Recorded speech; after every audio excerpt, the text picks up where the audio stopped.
toute l'énergie et le sens de la science moderne, qui va enfanter la technique, est fondée sur ce que j'appelle l'axiome de Galilée.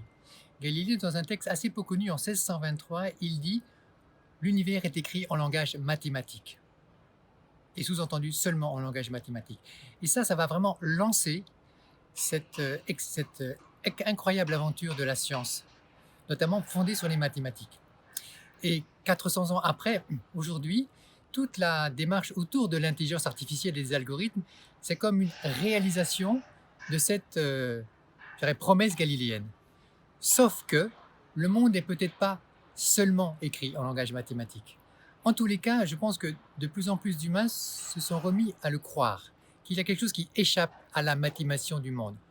Et que donc, si l'on va dans l'excès de mathématisation, donc d'accès d'algorithmisation, d'accès de financiarisation, d'excès d'informatisation, on loupe peut-être la partie la plus profonde, la plus vivante, la plus, voilà, la plus existentielle de l'existence humaine et du vivant.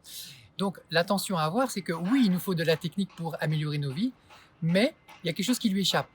Et dans les relations entre les humains, dans leur façon de se comporter relationnellement, dans la parole, dans le visage, dans les gestes, il y a quelque chose, bien sûr, qu'on essaie d'attraper dans les signes objectivables, et c'est le travail que vous faites, mais il ne faut pas qu'ils soient ordonnés à eux-mêmes, ces signes-là. Ils sont ordonnés à plus profond, à une relation qui, quelque part, est invisible, est inobjectivable, est non mathématisable.